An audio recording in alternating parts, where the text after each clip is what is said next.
In this short lecture, we're going to look at the topic of commencement of business.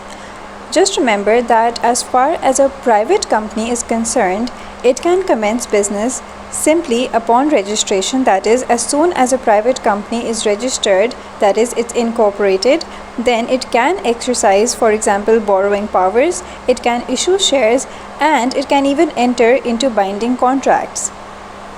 However, the same is not true for public companies, and public companies have to comply with the requirements stipulated, that is, the requirements laid down under Section 19 of the Companies Act 2017 before they can commence business.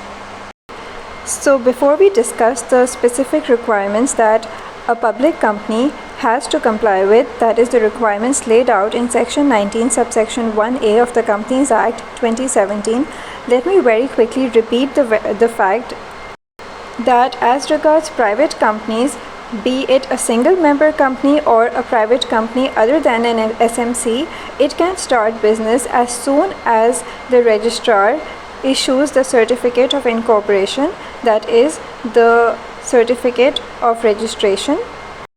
But on the other hand, a public company cannot start its business unless it has a verified declaration on a prescribed form, which is also provided under the Companies Regulations 2017. So this particular form ensures that a public company has indeed complied with the conditions that are specified under Section 19 subsection 1 of the Act, and unless and until a public company has this this particular verified declaration,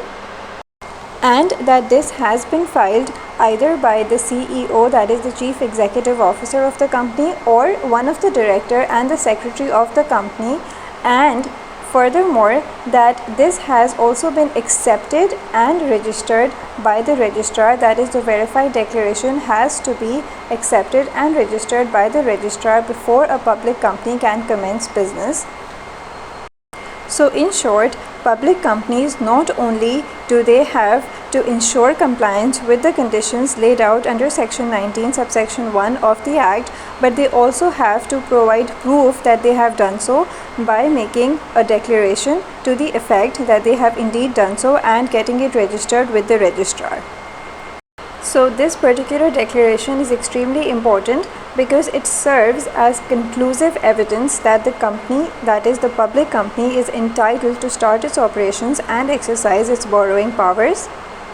Okay, so in this brief lecture, I'm not going to discuss those 5 separate requirements that are laid out under Section 19 subsection 1 of the Act, and just remember that there are certain requirements, and the main take-home message from this lecture is that a private company can commence business as soon as it is incorporated, but a public company cannot.